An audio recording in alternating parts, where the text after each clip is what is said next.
Good evening, everyone. It is 6 p.m. November 12th, and I hereby call to order this regular session of the Town Council of Whitestown, Indiana to order. Mr. Sumner, please do roll call. Councilwoman Hancock. Here. Councilman Nichols. Here. Councilman Patterson. Here. Councilman Smock. Here. Councilman Thomas. Here.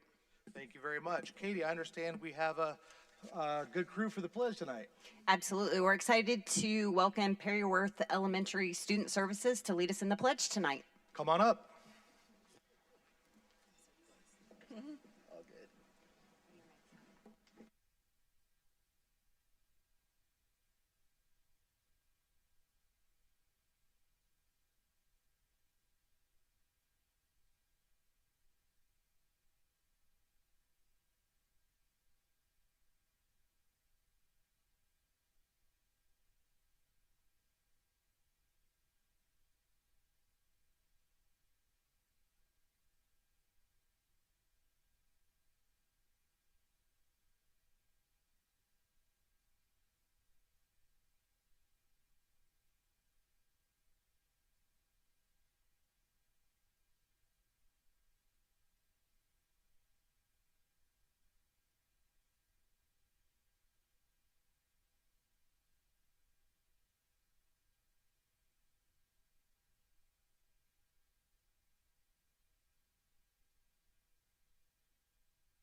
Thank you, guys. That was a job well done. And parents, thank you for sharing them with us.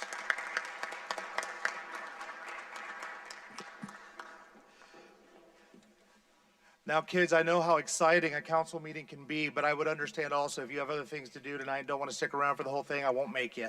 So, parents, up to you. If you want to collect, go ahead. I'll give you a couple minutes for that.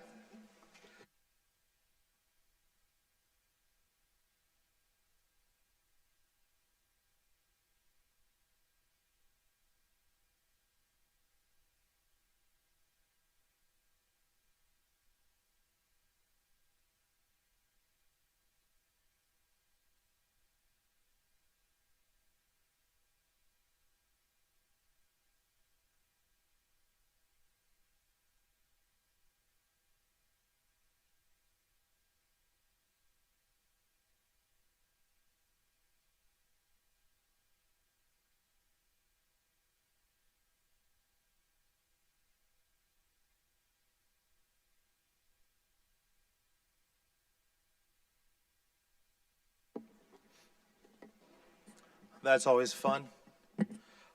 None of them stuck around. Weird. All right. Item 2, approval of the agenda. Mr. President, I make a motion to approve the agenda as presented. Second. Motion made and seconded. All in favor indicate saying aye. Aye. All opposed? Agenda is approved. Item 3, presentations. I see none. Item 4, clerk treasurer report. Council, you've had that before you. Are there any questions? Hearing none, I'm moving on. Item 5, town manager report. Katie. Yes, I'd like to call up Dan Cutshaw to give a brief presentation of smoke testing that we'll be doing in Legacy Corps with the wastewater. Good evening, Dan Cutshaw, CDS Engineers. We're going to be doing weather-dependent, starting next week, smoke testing in the Legacy Corps area. And what that is we're going to blow smoke in the sanitary sewer to see if we can find leaks in downspouts, yard drains, broken cleanouts, and things like that. This has been requested by IDEM that we start looking at some high inflow and infiltration in the downtown area. So it's going to start next week. It'll last 1 to 3 days, depending on how many things they find. If you have drains in the basement or anywhere that you don't use very often, pour some water down the drain, or you're going to get smoke in your house. The smoke is non-toxic, water-based. It's not dangerous. If you get smoke in the house, open the windows. It'll blow out. So that's about it. Anybody have any questions? Not a question per se, but would you summarize an FAQ, get it to Tiffany so we can make sure that gets blasted out as well? That's already been done after tonight's meeting. That'll start being pushed out. Thank you so much. I Yeah, appreciate that. we've got an informational sheet for it, Fantastic. Thank you. so, all right, thank you. Item 6, department reports. Council, you have them. You read over them. Any questions? I don't have any questions on the actual department reports, but I have a question for Chief Westridge about the toy drive. I've seen the signs, but I don't think the public knows much about it. So I just approved the press release from the PR department today, so that will be out very soon. Okay, thank you. We're just asking all the questions about 1 hour too soon. Right. All right, moving on. Section 7, public comment. I have 3 requests for public comment for non-agenda related items. I'm just going to go in order that they were given to me. As a reminder, anyone coming up, if you've not come up before, please come up, introduce yourself, state your full address. Once you're done, the 3-minute timer will begin at that point. And Mr. Steele. Thank you. Darren Steele, 10756 North County Road, 800 East. That is Brownsburg, Indiana, 46112. Right. I come here today representing a group of concerned citizens located adjacent to the proposed training facility. Since the town has elected to use the zoning ordinance loophole, we were not notified until a recent news report drew attention to it by knocking on our door and asking how we felt about the proposal. During a normal planning and zoning process, adjacent properties, even if they're in a different county, are typically notified via mail of upcoming changes to use or zoning. We were not afforded this courtesy due to the municipality loophole. So since this has been brought to our attention, we've been emailing with the council some of our concerns, mainly to be told we had our chance to address this during the prior meetings discussing just the property purchase of the $3.2 million for a training facility, but we still were not fully aware of what all that looked like at that time. During that normal process, we would have been afforded what the training facility would look like and everything. Since that time, Chief Ralston has come out. He did afford us the courtesy. We emailed him as well. He was very kind to come out and address a lot of our concerns, so we really did appreciate that. However, he did provide us with a preliminary drawing to kind of go over what he sees. Not here today to go over all the concerns we presented to him, even though he afforded us ample time. I am here to voice our number one concern. This concern is the safety of all of our children. Chief Ralston was describing this backstop that they'll build and how it'll be so great and above minimum standards. We asked one simple question. If this backstop is so safe, why not aim the bullets north instead of south, towards the main area that our children and their friends play? The response was, there's a road in that direction. That road is farther away than where our properties sit that our kids run around and play on. So if the backstop is so safe, why can you shoot towards our kids but not towards the road? Thank you. Thank you, sir.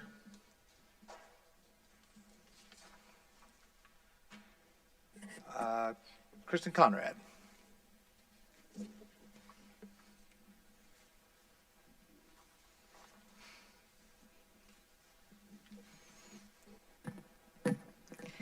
Hi, my name is Kristen Conrad. I live at 4836 Oak Hill Drive, Lebanon, Indiana, 46052. I would like to voice some concerns tonight regarding the new police training facility. And first, I'd like to acknowledge Councilmember Thomas for his kind and very respectful dialogue with me. He's been very responsive to my emails in the past week, and I'd like to thank him for his helpfulness. My husband and I share several concerns about the proposed facility. The first concern we have is with the level of engagement and communication with the communities, homes, and businesses in the immediate area. Councilmember Thomas did inform us that this matter has been discussed at previous council meetings, which we do acknowledge and understand. However, we feel there should be much more community engagement and discussion, specifically for something so impactful to the surrounding areas. We only learned of this project recently due to a WRTV news report, and frustratingly, this was after the sale of the land had already been finalized. I know that the land is currently zoned agricultural. We were informed that since the land was purchased by the town, excuse me, it can potentially be rezoned without a development review process. This seems like a workaround to us to get something done that may not be welcome in the surrounding community. The second concern that I have is with the environmental impact of a facility such as this. From our location, about a mile away, the main concern is noise pollution. My husband spent several days this summer in parks around the Indiana Gun Club near Geist, and he told me he remembers thinking, wow, how do residents around here deal with all the noise? Yesterday, I looked at the distance from where he was at the time, and it was nearly identical to the mileage our current home is from this new facility. I do not know what noise mitigation plans the facility has, but if they're the same as the Indiana Gun Club's, it really isn't going to be much help. I can only assume the noise issues will increase exponentially for the area immediately surrounding the facility. Lead exposure could also be a concern, and recently an indoor range in Avon was closed due to an investigation into this issue. While I'm confident that safety does always come first in a facility like this, it is a training facility, and accidents can occur that would potentially affect nearby homes and businesses. Please understand we do not have a problem at all with police or safety first responders. Our concerns here are strictly with the communication to the surrounding community, as well as the potential environmental and safety hazards that may be present to residential areas with such a facility being so close. Thank you for your time and for listening to our concerns. Thank you, ma'am.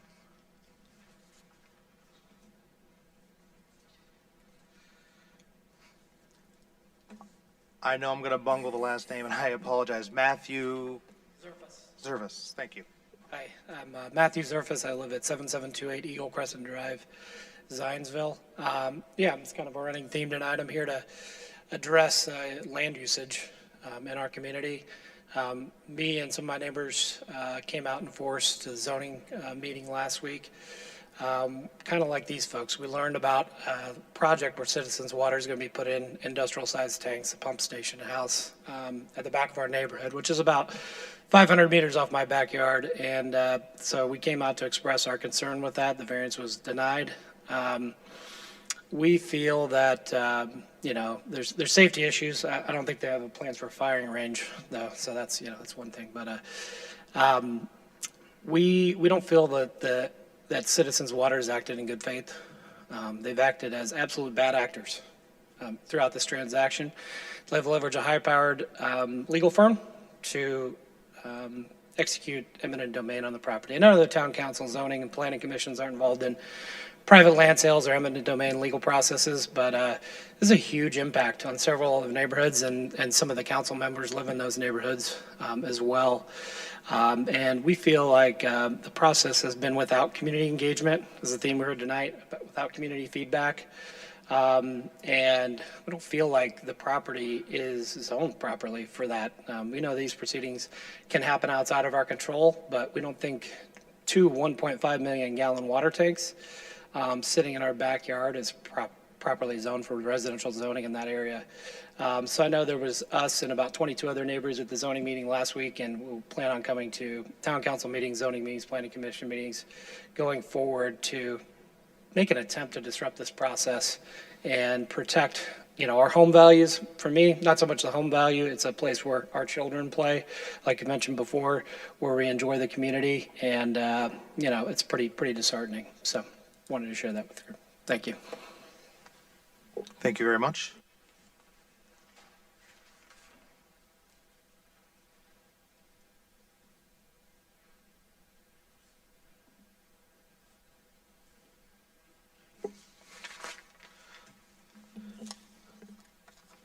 Thank you.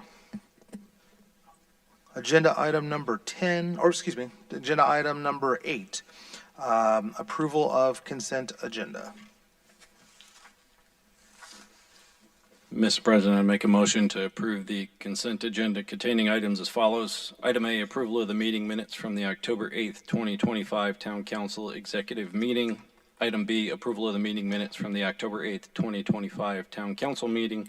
And item C, claims October 2025 expenses town, October 20 2025 revenue claims and October 2025 utility claims. Second. Before we vote, I do have one correction. Under the unfinished business, letter D, it should be a vote of 4-1, not 5-0 on the budget. Thank you. That's the only Can you say thing. that one more time? In the minutes, For the minutes, yes. For the October 8th minutes, yes.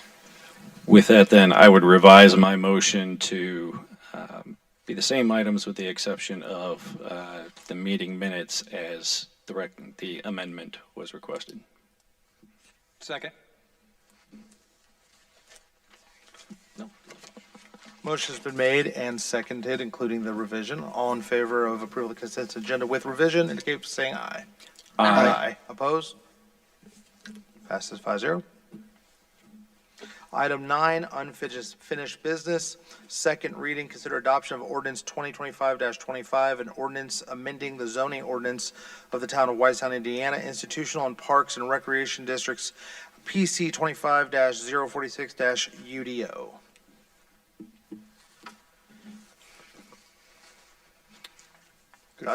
Good evening, all. Get the right piece pulled up here. This is the second reading of this amendment, as we discussed at the October council meeting. This has been through the Plan Commission, where they were sending a favorable recommendation. What this is 2 new zoning districts for our UDO.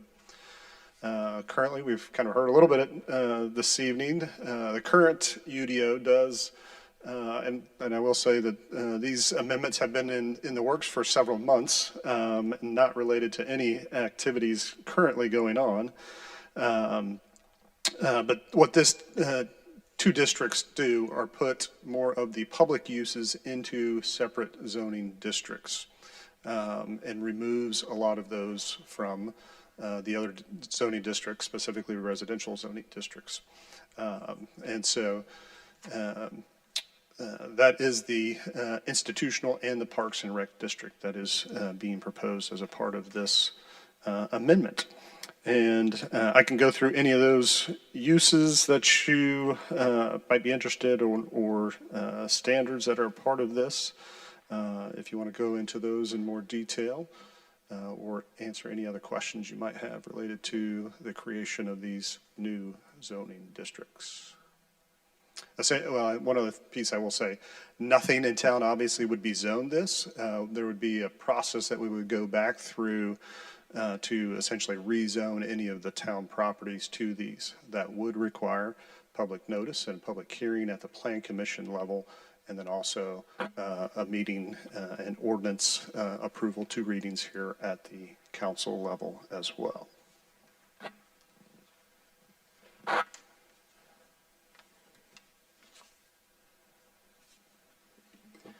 So I'm just curious if we have thought through on this.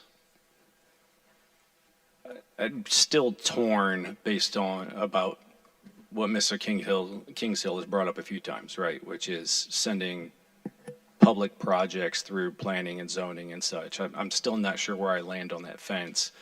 My big concern on that piece is I want to make sure if we do such things, we're not establishing what effectively looks like people get to give input and then their input doesn't actually matter, right? Where government's going to do something anyway. So for example, if I wanted to build a fire station and these neighbors don't want it and those neighbors don't want it and those neighbors don't want it, and now I can't put a fire station anywhere if planning and zoning don't then approve and it comes before council, but ultimately as council, I'm responsible for making sure we have fire stations, right? So I'm just curious if there's been any thought discussion around how this potentially impacts those kinds of events should they come up, or should we as a council want to build, say, a fire station or whatever, and it ends up now planning commission says no, zoning says no, and now it comes before council and we say yes. That's not a good look. Certainly, but that is essentially the planning process. So with any project, right, that could happen. So with establishing these zoning districts, we are creating places where we are saying uses like these would be acceptable. Once the zoning is in place that says that those are acceptable on a piece of property, say a fire station is a permitted use on that piece of property,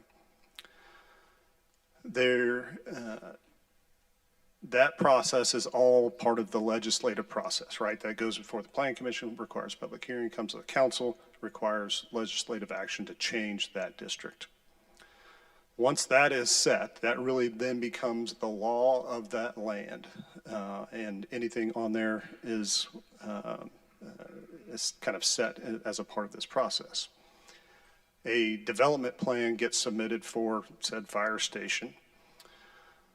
The town would then be subject to whatever those rules in place for a development plan for that zoning district. If they wanted to vary from that, they would have to go to the Board of Zoning Appeals and request a variance for, say, height or area or any of those development standard pieces. That could proceed then through a development plan approval process through the Plan Commission. Plan Commission would then be bound to approve that project if it meets those criteria. So the process is set out for anyone who is developing, whether it's the town or a developer, right? Once the zoning is in place, you are as the property owner, right? You are granted the ability to meet those standards to get a project approved. Now, can we work with, and does the Plan Commission see cases where, yes, a project is permitted in that zoning district and has followed all of those processes, but there are still conflicts with neighbors, and they work, essentially through that development plan process to mitigate some of those? Absolutely. Can the Plan Commission outright deny that? The law would say if they do and there aren't mitigating circumstances there that have not been rectified, essentially that could go on from the Plan Commission. Somebody essentially could sue effectively the Plan Commission and say, hey, you denied this without cause, right? That would have to go through that. Yeah, but now that you're process. talking about the town suing our own planning commission. Well, it could be the town, correct. But ultimately, right, the Plan Commission would be obligated to approve that unless there are circumstances. Yes, would there have to be a process? Certainly, but it is in place. So the zoning piece is really the one where the town has the ability to say no at both Plan Commission and council level. Once it gets to a plating or development plan approval, as long as it is meeting those standards, ultimately the Plan Commission or the town is obligated to approve those. So let's focus on the zoning piece then. Nobody is going to want a training facility next to their property. So whoever's around it is going to push against zoning. And let's say the zoning board does not permit the changeover. So the zone, a rezone goes through the Plan Commission, public hearing at the Plan Commission, and then ultimately comes to the council. So council would be the one that, if Plan Commission said no, or essentially send an unfavorable recommendation on that, that still comes to the council. The council is not bound by the Plan Commission's recommendation. They could go against that recommendation, whether it was for favorable and then the council go against it, or vice versa. So just to be clear then, as we do this, the Board of Zoning Appeals won't hear the zoning. It goes to the Planning Commission and then comes from Planning Commission to council. No, it would not go to the Board of Zoning Appeals. So Board of Zoning Appeals only hears the variance. So if somebody wants to develop something that's essentially not permitted in the zoning, that's when they go to the Board of the names are confusing in that part of the process. So, yeah, a rezone or a change in zone goes Plan Commission, Council. All right, appreciate that. I haven't Yep. dealt with zoning for numerous years, so I needed the update there Yep, on not a the problem. process and glad to talk through the piece on the planning commission. Thanks, Yep. Todd. It's my understanding that it's established, Indiana state law and tradition, that municipal entities have the ability to do the zoning as they need for their projects, because like what Mr. Nichols was talking about, whether it's a training facility or a fire station or a wastewater sewage pump or a electrical substation, I mean, the list goes on and on of things you may not want in a certain spot if you live next to it. But to do our job of municipal leadership to make sure that the other 15,000 residents have what they need for us to function, sometimes we have to do these things. And that is why municipalities are allowed these zoning rights, because it does have to go through our engineers, it does have to go through council itself, legal teams, you, Katie, before any project actually hits dirt. Does this ordinance, the way it's written, to me, this clarifies the use of the land, but it does not change that policy. It does not subvert what is already state law. Is that an accurate assessment, Todd? We are not able to avert state law, right? We still have to follow state law. What this is doing is just creating 2 new zoning districts.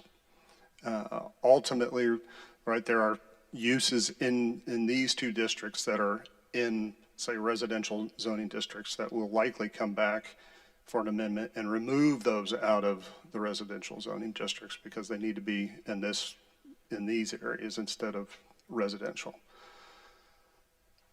This does not change processes in terms of how zoning gets to the council.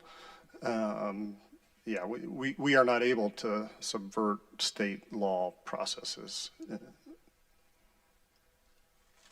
I'm saying, I know we talked about it a lot on the Plan Commission, and I am in favor of it because it does allow our residents to voice their opinions, and then ultimately, it's us 5 that has that final decision. You know, they vote us in to make that final decision, but at least their voices would be heard at the Plan Commission level, ultimately. Yeah, I think that's where I struggle with the whole thing is where's the right place to have the voice, right? So currently there's a voice at council, there will remain a voice at council. If we do a redesign where things are going through the planning commission, now they have a voice at the planning commission, but where I struggle a bit is does that voice actually mean something? Or is it something that just comes to council anyway and we do whatever we're gonna do as a council in light of it? And so I want the public to have as much input as possible. I don't want to create something where we're giving the public input in an illusory fashion, and it really doesn't change anything from they would just come to council and that's the place to talk about this anyway. So I'm not, opposed with the zoning areas or anything. It's just when we're starting to think about, do we drive the town to the kind of thing that Mr. Kingshill has requested, there's certainly a benefit to that from an appearance side. I am really cautious that it's not just an appearance, though, that somehow there's actually got to be some meat that goes with that, or else we really shouldn't do it. The last thing we should do is make the people think they have a say or input, and then we just completely ignore it anyway because the venue was not something we were going to pay attention to anyway. And I guess that's what I'm trying to kind of poke at here is I don't have a problem with the zoning itself. It's the process that I'm struggling where I land on the fence of, if the planning commission says no to changing the zoning, or if the Board of Zoning Appeals says no to a special exemption that we request for the structure that we want to build because there's certain characteristics that build has, are we effectively telling the people they have a voice at the Planning Commission or the Board of Zoning Appeals that ultimately they don't have because it's coming to council anyway? So you might as well just have a council process that extends a bit to allow them to have more opportunity to speak. don't know where I land on that. I'm just not sure, it doesn't impact this. This just brings the subject forward. Correct, yes, yeah, for clarity, this is not changing the Correct. process. Yeah. This is just creating 2 new districts. Yeah, it's a conversation piece that this would be connected to ultimately, but it doesn't change the existence of this and any interest in the existence of this. I think it's something we wrestle with as a council as we consider what Mr. Kingsell has talked about in the past as to what obligations do we put upon council and process for these. There's value both ways. I honestly am not sure where I land on either one. It just this is a good opportunity to have that discussion, to get that on the table and think about it. So I appreciate it, Todd. Yep. For clarity's sake, the current process without this, cradle to grave, that process, Todd. For which piece? So, right, because they're at the plan commit for any project, right? If Well, I'm speaking specifically about municipal. for, That this would affect those projects. so what this does is it establishes, like I said, 2 new zoning districts, one for general kind of municipal, institutional, and for parks, right? Parks is different than a municipal building or a sewage treatment plant or a water treatment plant or fleet maintenance facility, right? The parks is different. So parks is separate. So there's likely standards that you would have different in a parks district than you would the institutional. Same thing with residential or not. So today, right, if any of those pieces is attempting to be built, whether it's in a residential district, commercial district, or industrial district, because many of the governmental uses in the table are permitted everywhere. This would limit that to these uses. So if the new piece of property the town wanted to develop, it likely would not be zoned institutional if we're acquiring a new piece of property. This going forward then would require, if it is one of those uses that's permitted in the institutional but not the existing zoning, we'd have to make an application through the Plan Commission. Plan Commission would hold a public hearing, notice to surrounding property owners. Public notice in the newspaper would have to be issued. Then that essentially would be heard, like I said, at the public hearing at the Plan Commission level. And then that recommendation would come to council in order to change that zoning. From there, right, there is the development plan, concept and development plan of process. Platting, if essentially land has to be subdivided, those processes, the platting, concept plan, development plan, are all processes that are solely at the Plan Commission level. So that's how essentially projects would go through that typical development plan review process. Yeah, and I just want to clarify in my comments that I'm not saying that council, not at all, that council disregards the planning commission. The planning commission, our planning staff, and everybody are critical to considerations as we're up here. My concern is one of those things that you get 2 facilities in and twice planning said no and we say yes, and then that image comes up of, are they really paying attention to that anyway?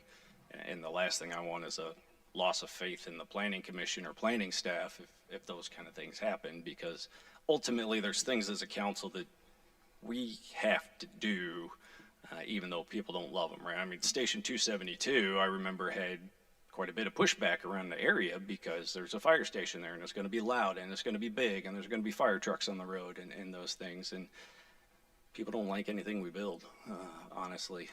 Even parks, I've heard feedback on some parks that people didn't want parks. So it's one of those that I wanted to make sure to clarify. This is not at all a commentary that council wants to or ever would disregard the planning commission.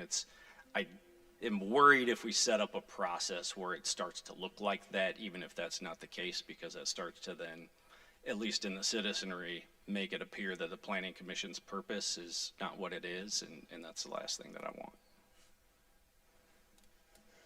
All right, I'm done talking.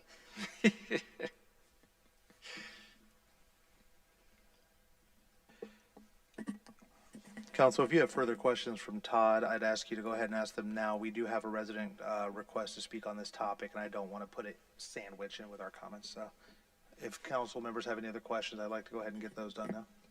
I guess the only other question I would have, kind of piggybacking off of Eric's, is what the process would look like if we didn't rezone through the Plan Commission.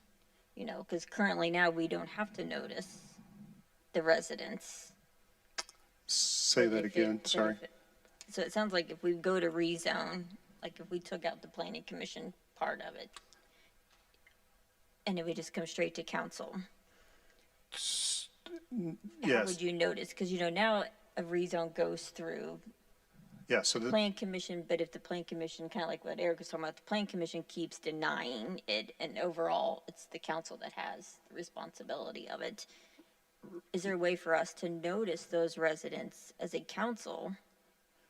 so the establishment of these two districts does not change the zoning process. And essentially, we as the town would not be able to change that process.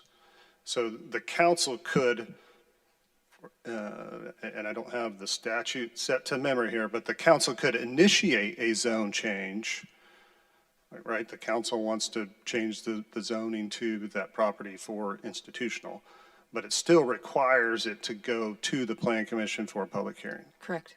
Okay. And so that, regardless of whether these two districts are established or not, that is still the process that is in state law. But what about building? Well, and to be clear, a planning commission doesn't actually approve or deny a rezone or a map or a text amendment. It only suggests, so it gives a recommendation for approval. It can give a no recommendation, that means they're just silent, or it can give a disfavorable recommendation, but they never approve them. So the process now, that I was wrong, I wasn't done talking. The process then now, basically what we've done is we've bought land and we are entitled as the government to build whatever we want to on that land regardless of zoning. This establishes the zoning districts, but then honestly, we could keep doing what we're doing now, which is to your point of we're not touching the process at this point. What we're touching is there will be a zone that we can assign to that, and then we would have to go through the process because we're changing zoning. Correct. Yes. Currently, there are many governmental uses that are permitted in almost all of our zoning districts. This essentially would be step one in creating the new districts to put them in, and then later we would come back and remove them from the other districts. This is about the zone, not the building. Correct. Long pause if anybody else from council has any questions or comments. Okay, Mr. Kingshill, we've brought your name up 15 times. Come on up. I'm sorry? I'm sure you have. Good evening, Ken Kingshill, 6515 East County Road 750 South. I've got some questions, but I've also got comments based on your discussion.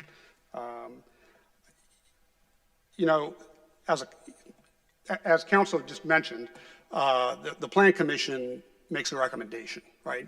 And I believe under state law, the purpose of the Plan Commission really is to hold the public hearing and to have the process, right? You don't hold the public hearing, they hold the public hearing. And that's when, and it frustrates the public because they come, they make their statements or they ask questions, but the Plan Commission has no authority to do anything except sit there and listen to them.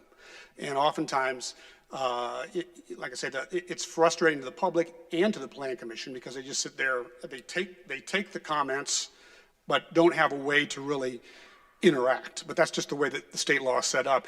The final decision is on you. You have more information at your disposal than the Plan Commission does, and that's just naturally the way it works. You know, as the council, you're privy to a lot more information than the public is to any of the other board members, and so that's why you make the final determination. And so, in my opinion, if it's a public project, for you to go against the recommendation of the Plan Commission isn't as bad as it would be, or it wouldn't look as bad as it would if it was a private development where a developer came, and the Plan Commission then provided a negative recommendation, and then you overturned that and went ahead and approved it. Then the public's thinking, well, wait a minute, the council is on the developer side and the Plan Commission's on our side. And that's where the conflict comes in. But in this situation, I think it's more likely and more palatable from the public that you might go against the Plan Commission because this is something that as the fire station, you need it and it needs to go somewhere. And there are certainly going to be some people that don't want it in their backyard, but that's why you get paid the big bucks. You've got to make that decision, right? Yeah, I appreciate that. So that's my 2 cents on that. Can we give him an extra 3 minutes? That was directed to my question to the group, and I appreciated that input. Is there I a don't wanna second take from his time. council to give an additional 3 minutes? I'll second. All in favor of an additional 3 minutes, indicate saying aye. Aye. Opposed? Well, once it runs out, add 3 minutes, please. Thank you. So I was just going to sort of go through what I understand this zoning ordinance or this to be, this amendment to be, but I think Todd pretty much did all of that. I guess one of my questions was, is it going to require the town to go through the process? But I think because it sets up an actual new district and there are no properties, there are no parcels out there right now that are designated this particular district. So in order to comply with that then and build something, there would have to be a rezone by definition, I think. Is that correct? That is correct. Okay. And so then with that, then the process will happen and then people will get notice and then that solves that problem. And I appreciate that. I have a legal question. Does this amendment supersede any conflicting provisions in the rest of the UDO? So I think there are other places in the UDO that now say some of these uses are allowed, like the utility uses and such. And so does this supersede what's currently in the UDO? So this is not changing any of the other districts. Like I said, the reason we did not do that was, right, we weren't going to remove everything if this didn't get approved. So the intent would be to come back and amend those districts to, yes, remove uses out of the other zoning districts in the ordinance. Okay, so if there are conflicts down the road, then they will be resolved in favor of this particular amendment, I would say. I mean, there could still be conflicts. I guess I'm not sure, right? There may be some uses, and these districts may not be the best example, but there may be some uses where a specific use is permitted in multiple zoning districts. Like that could still be the case, but the intent would be, right, the vast majority of any government type uses get removed out of those other districts unless, right, maybe it's, and I'll pick on wastewater, right? If it's a wastewater treatment plant, potentially that's also permitted in an industrial district. Okay, thank you. And then I see the reference to utility major impact and utility minor impact. And I went through the UDO online looking for a definition of utility major impact, utility minor impact, and I was not able to find that. So my question is, is there a legal or is there a UDO definition of those things? Yeah, so that was a part of a recent UDO update in September, I believe it was. We have not codified that yet onto the online version. So that was approved just a couple of months ago at the council. So can you give me a brief example maybe of what the major is, or the difference between the major and the minor utility? Ken, while he's looking that up, if you have any other real quick questions, go ahead and spit them out so that we don't violate the timing rules, and then he can look them up. Well, my last little comment is a suggestion based on this answer. So then that'll be it. All right. Yes. And so the definition of major, kind of go, may have significant and far-reaching impacts, broad scope, substantial demand and visibility. Examples could include high voltage electric transmission lines, cross-country or tri-state distribution, high volume conveyance of natural gas, petroleum, tri-county distribution, power distribution, substations, and regional transformers. So that's the major. So high voltage, high powered gas lines, that sort of thing. And then the minor? So the example, street level, underground, power lines, water, sewer, substations, transformers, and lift stations. So that would be what the citizens' proposed project over there at Eagles Nest right now would fall under the minor category, correct? I think I'd call that major because that's a supply running across and up to Lebanon. Right, yeah. That's a major? I would classify that as a major, yeah. So the minor are more street level, underground, or distribution level services. I would say what Citizens is doing is more transmission. They're not serving the. True, and they're not serving us at all. They're serving Lebanon. Right, yeah. So in that case, under this ordinance, then they would have to come into the Board of Zoning Appeals requesting a special exception. Is that correct? That is correct. Okay. My suggestion would be that, well, currently, under the ordinance as it's presented to you tonight, for the major impact utility, it's a special exception, and the minor impact utility, it's permitted outright. And so I would suggest, and I would request respectfully, that we change the minor impact from the permitted to the special exception as well. And then that just gives an extra little bit of review, and it would then go to the Board of Zoning Appeals. And there would be the opportunity then for the public to come to a public hearing and have their concerns heard. So that would be my suggestion, to make them both special exceptions rather than having that one be permitted as a matter of right. And that's all I have. Thank you.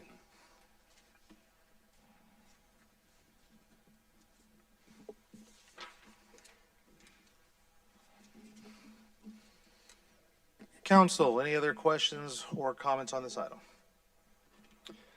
I'm just a little worried if we take minor to special exception. Basically, everything that's done needs to go to the Board of Zoning Appeals, and that seems like a lot of work and complication for it.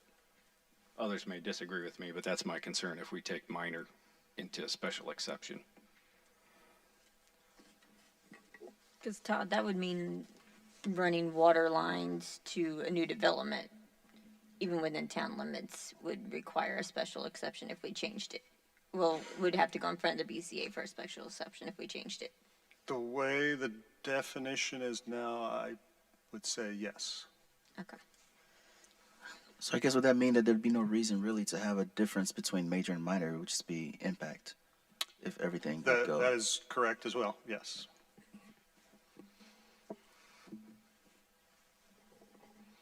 Are there any other questions or concerns?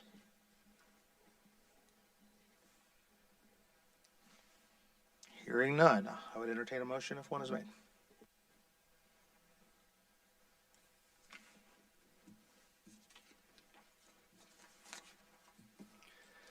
I beat Todd up enough. I'm gonna take I'll take the motion. I'll make a motion to approve ordinance 2025-25, amending the zoning ordinance for the institutional and parks and recreation districts. I'll second that. Motion has been made and seconded. All in favor indicate by saying aye. Aye. Opposed? Motion carries 5-0.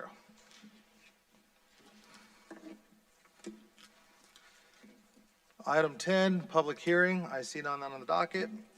Item 11, new business. Item A, first reading, consider adoption of ordinance 2025-26, the 2025 Braun Crane Super Voluntary Annexation. Todd. Good evening again. Let me get, oh, the wrong button there, sorry.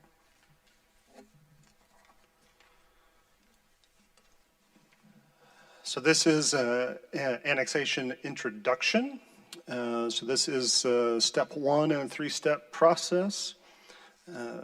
The Braun Development Group has submitted a request to annex two parcels you see here on the screen, just south of County Road 200 South and west of 650 or Main Street, and north of the Trailside neighborhood and south of the new Beckman Park neighborhood. As I said, this is the first phase, and this is, my poor eyes having trouble seeing that, about 60, or is it 60 or 80 acres? I forget what the acreage is, right off the top of my head. It's not super clear right there. I forget that acreage off the top of my head. Looks like 60.24. 60, there we go. For that acreage. The anticipation that this, in addition to a third parcel to the east that is already in town, would be developed into a residential neighborhood that did go for some initial zoning at the Plan Commission earlier this week. And it will ultimately come, we talked about that process. It'll be coming to you in December. So with that, I'll answer any questions. The fiscal plan and public hearing on this annexation will be scheduled in December. And then the third reading and consideration of the actual ordinance for adoption would be in January. I'll open the floor to any questions from council.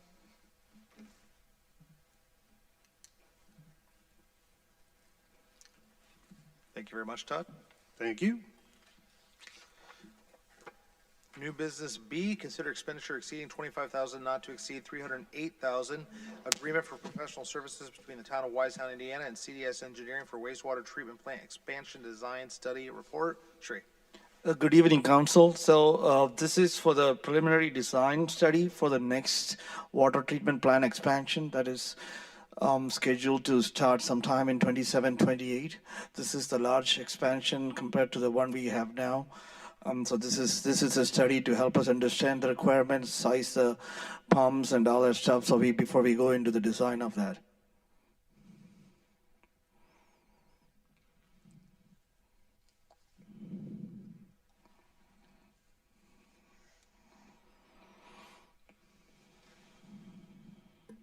I'll open the floor to any questions or concerns from council.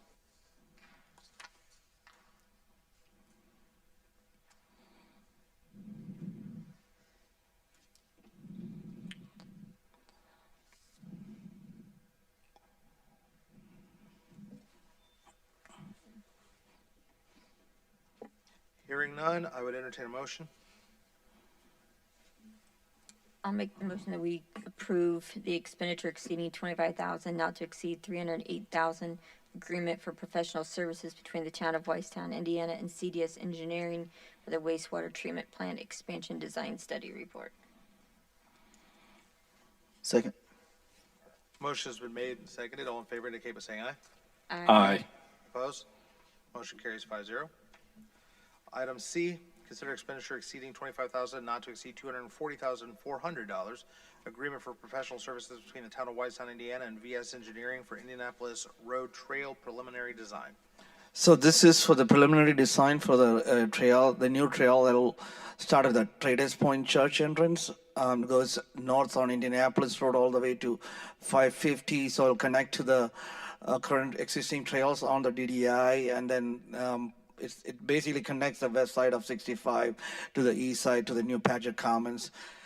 We are currently applying for federal funding for this trail through the MPO call for projects, but none of the funding available out there will fund any design, and it will give us extra points if we start the design on some of these trails and projects before we apply for the fund. So again, this is just for the preliminary design. The project will take 2 to 3 years to get into construction. So that this is just for the preliminary design for that to do the survey, utility coordination, and permitting. Council, any questions or concerns? I just wanted to say that I think that this is such an exciting project for us over on the west side there. We have no connection to the east side here, so I'm happy to see this. Same boat. Amen. We're happy to be able to get over to the west side. Yes. Hearing no further questions, is there a motion? Mr. President, I would go ahead and make that motion to approve the expenditure exceeding $25,000, not to exceed $240,400 for professional services between Town of Whitestown, Indiana, and VS Engineering for the Indianapolis Road Trail preliminary design. Mr. Nichols, would you like the honors? I will second. Motion's been made and seconded. All in favor indicate by saying aye. Aye. Opposed? Carries 5-0. Item D, consider expenditure exceeding $25,000, not to exceed $98,437.01. Change order number 1, final to Grady Brothers for 2025 CCMG project. So this is the final change order for the 2025 paving project that we had with Grady Brothers. This was part of the community crossing grant we received. So this will essentially close out the project for this year.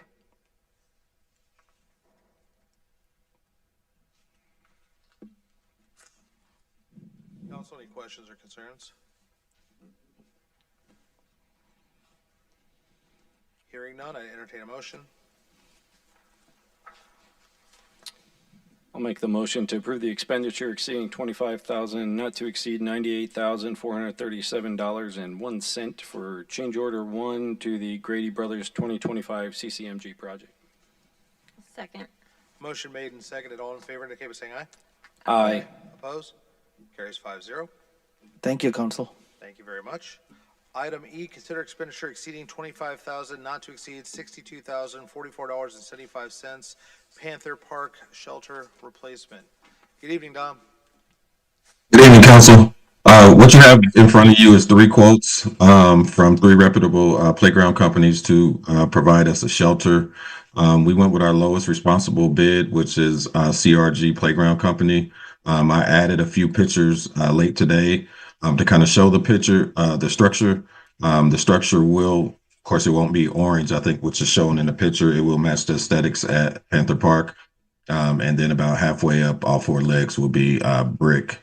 That also will match the decor at Panther Park.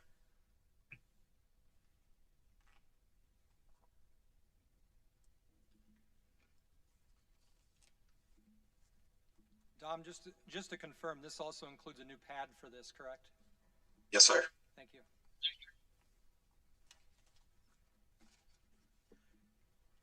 Hey, Dom, on the CRG quote, down near the bottom, it says signed quotation or purchase order is viewed as acceptance of quotation and attached terms and conditions, but I don't have an attachment. Did it get left out somewhere, or? It might have got left out, but CRG, again, is a company we've done business with in the past. They built Jackson Run, and they built Panther Park Playground as well. So their terms have all been favorable in the past. See no issue with anything needing to be reviewed.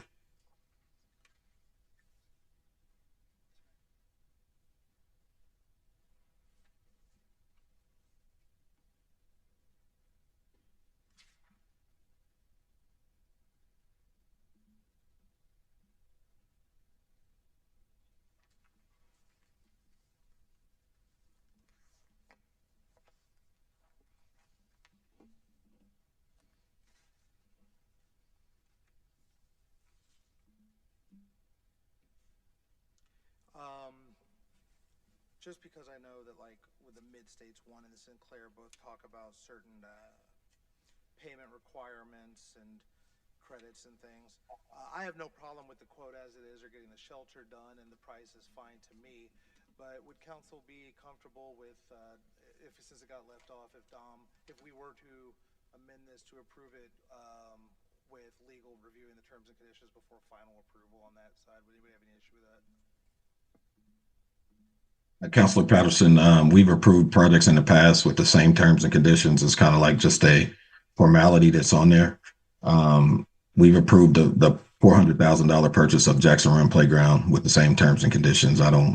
I wouldn't think we would approve a $400,000 playground and not a 62 with the same terms and conditions.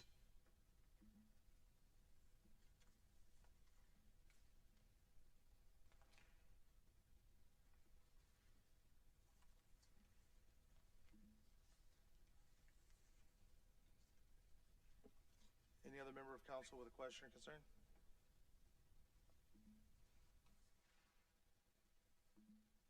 Hearing none, I'll allow motion. Mr. President, I'll make a motion to approve expenditure exceeding $25,000, not to exceed $62,044.75 for the Panther Park shelter replacement. Second. Motion's been made and seconded. All in favor indicate saying aye. Aye. Opposed? Motion carries 5-0. Thank you, council. Item F, consider adoption of resolution 2025-27, a resolution of the town council of the town of Whitestown, Indiana, amending the town council rules and procedures.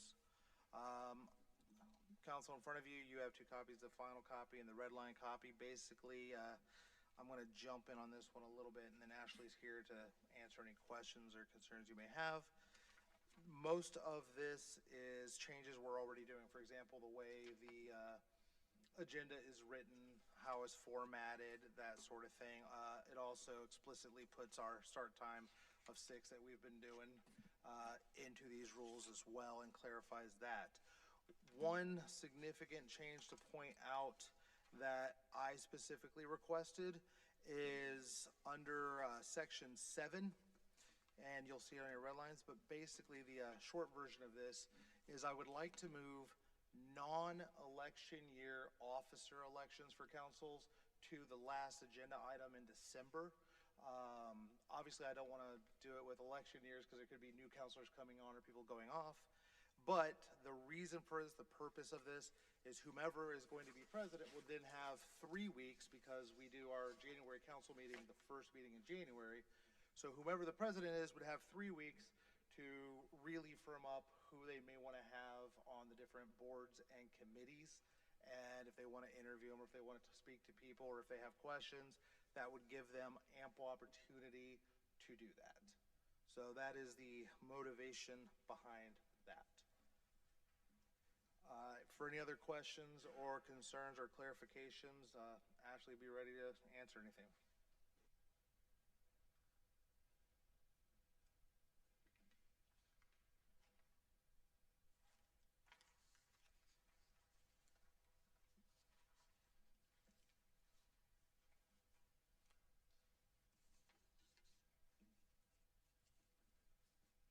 Are there any questions?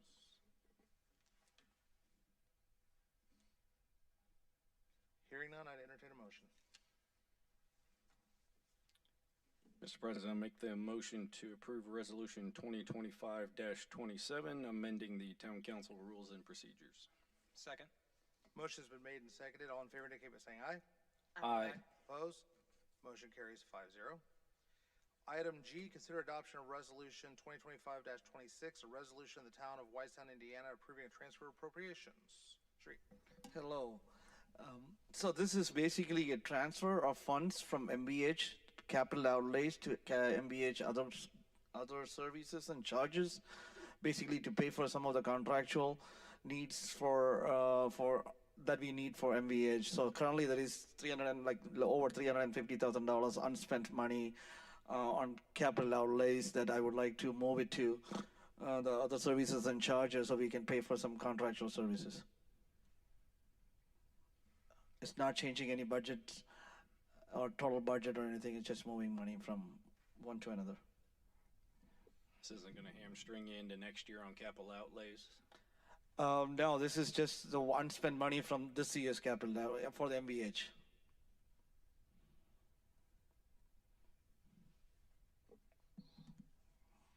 Any questions or concerns from other members of council? There is a resident request to speak on this topic. Ken?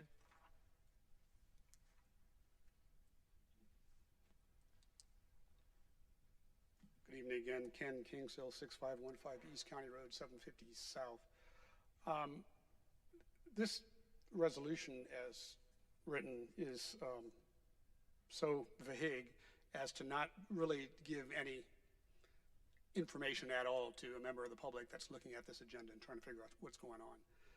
I was able to determine that it was MVH fund clearly, and I knew what was going on there. But I think if there had been some more specificity, an additional whereas thrown in there to tell us pretty much what the town engineer just told us, it would be helpful to the public, and then people like me wouldn't get up here and ask for it.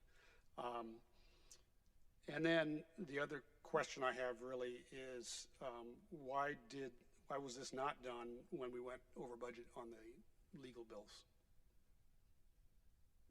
Seems to me that something like that would have required an additional appropriation, or maybe even a transfer appropriation like this, and it wasn't done. And in fact, it surprised one or more council members. So I don't know if there's an answer to that question or how this is different than legal. They're apples and oranges. You're talking about transfer between categories, which the state requires a resolution to do, and transfers within categories do not require any authorization whatsoever from the state or from the council. So my only comment to that would be what the state requires. What is legal is one thing, but what is right is something else. And just because the state doesn't require you to do something, sometimes it helps foster public trust to do something above and beyond what the law calls for. And I think when we had a change in the legal budget, I think it would have been, and I think a lot of residents would agree with me, that is something that they would have liked to have known about. And so again, once again, something could be legal, but it's not necessarily the right thing to do. I'm not saying do something illegal, but I'm just saying sometimes not doing something while legal to not do it, it's not the right thing not to do it. Thank you. Those transfers happen roughly close to 20 times per year throughout the budget process. It's extremely common.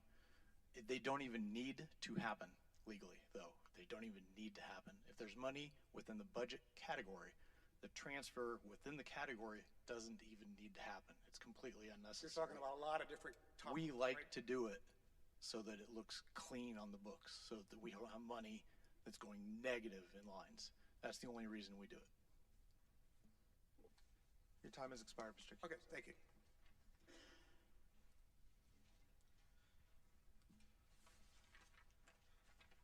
Counselor, are there any other questions or concerns?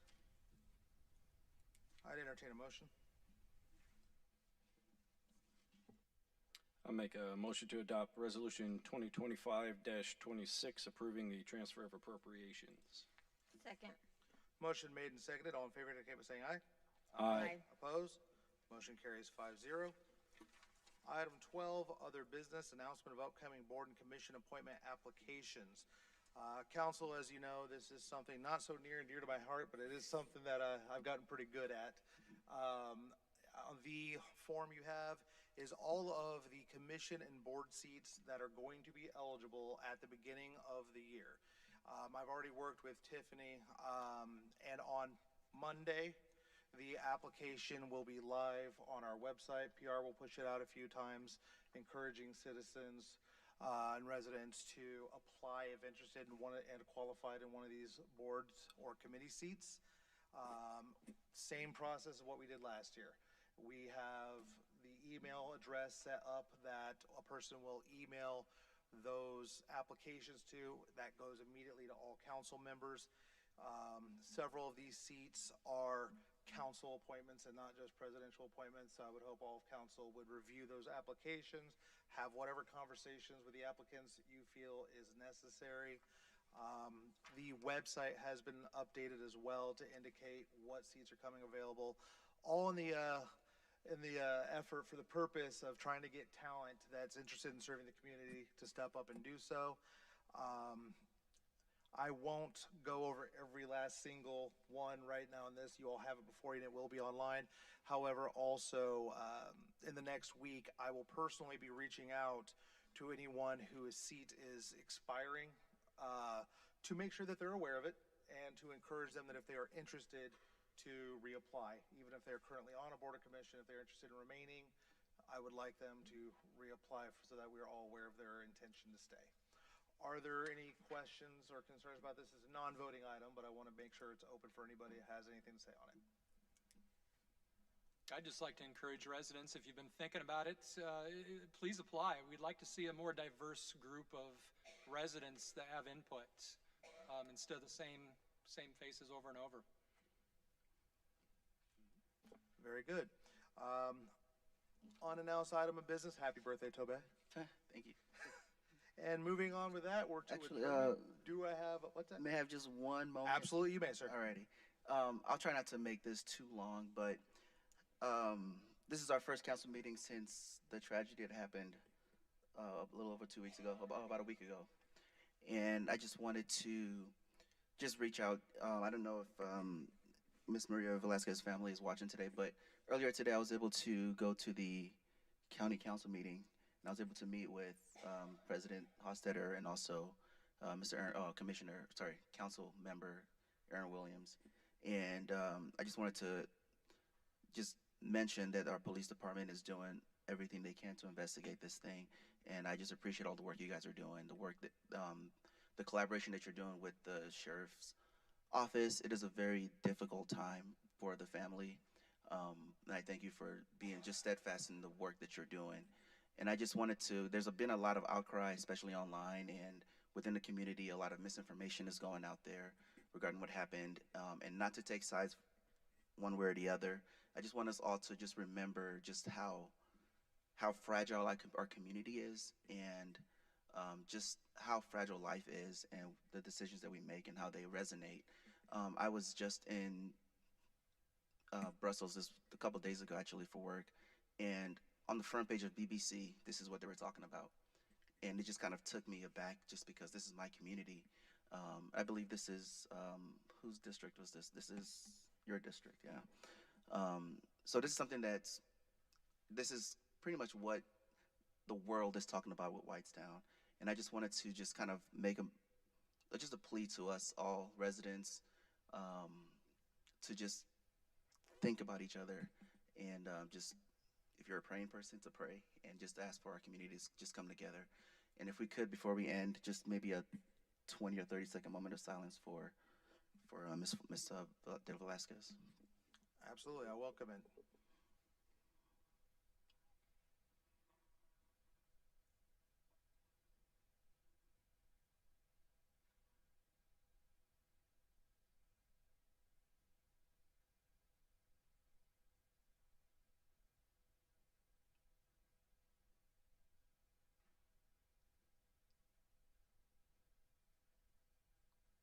Thank you. Thank you, Councilman Thomas. That was well said. Are there any other announcements that were undocketed? Hearing none, I will entertain a motion for adjournment. So moved. Second. All in favor of adjournment? Aye.